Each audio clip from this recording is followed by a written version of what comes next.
Friday was the dramatic African-American stoner comedy that blew up in the late 90s and early 2000s. Following that fame and acclaim was a trilogy ending with the subject of today's video, Friday After Next, a film that has recently been put in the Hollywood stirring pot and left on high to boil over.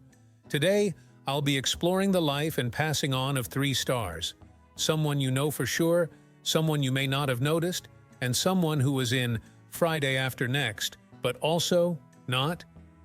Yeah, the drama doesn't stop. With all this smoke and mirrors about us, let's honor what little we can still be sure of.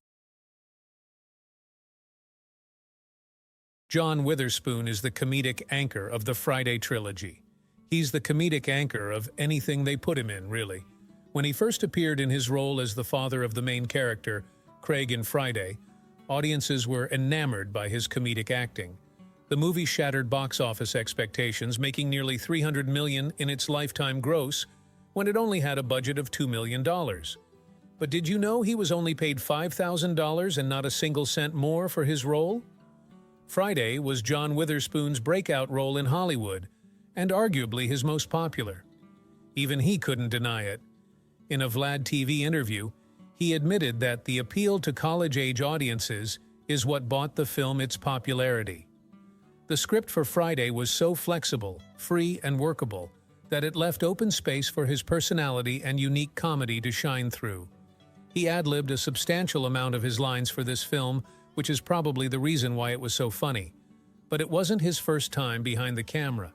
He appeared as side characters in many of the shows we knew and loved before 1995.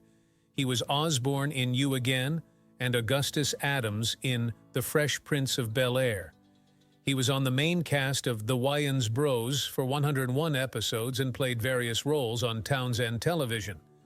Between his gigs, comedy, stand-up, and modeling, his talents were barely overlooked in the Hollywood scene, but his prominence was brought to full force by his role in Friday.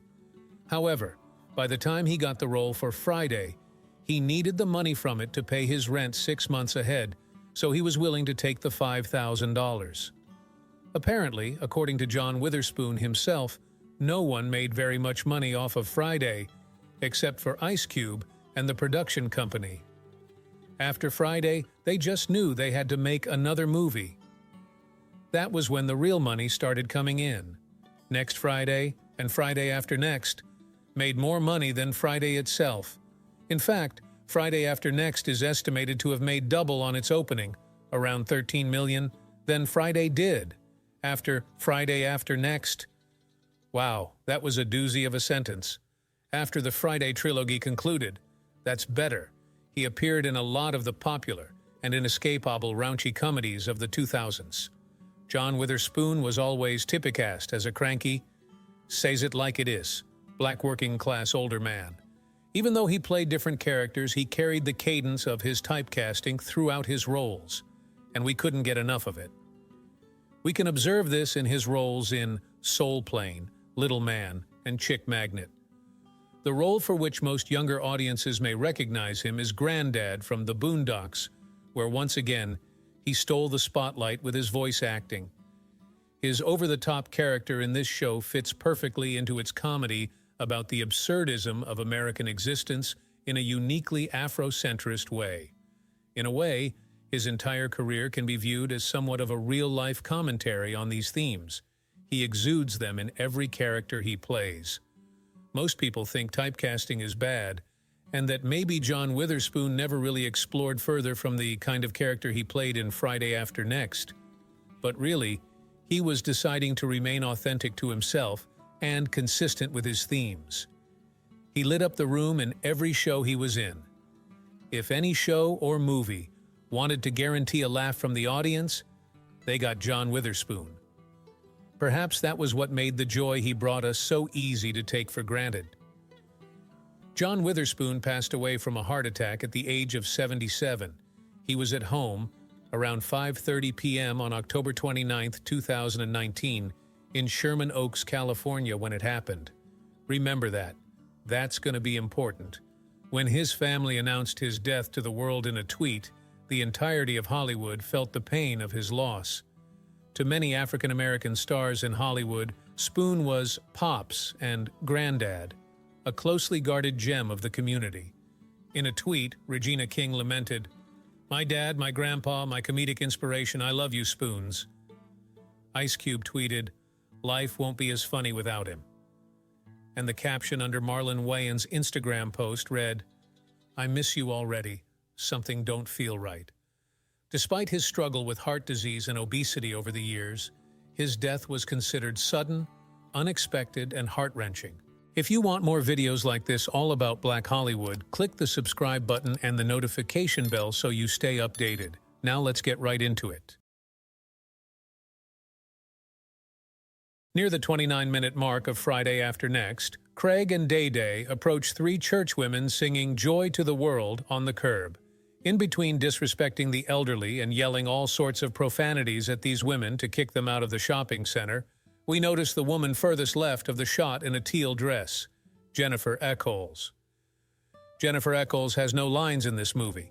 Her role was simply church lady number 3. So many people may not have even noticed she was in this movie, but her presence had importance nonetheless.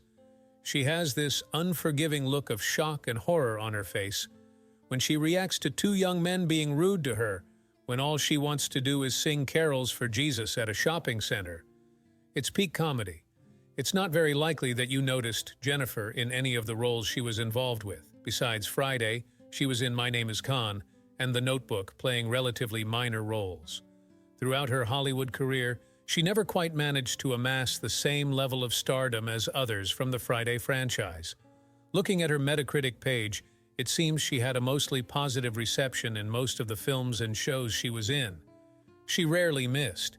Very little of her life is documented. She seems to have been a fairly private person. She passed away at the young age of 63 on the 16th of July 2018 in Sherman Oaks, California. Yes, John Witherspoon and Jennifer Echols were both in Friday After Next, and both of them passed away in Sherman Oaks, California.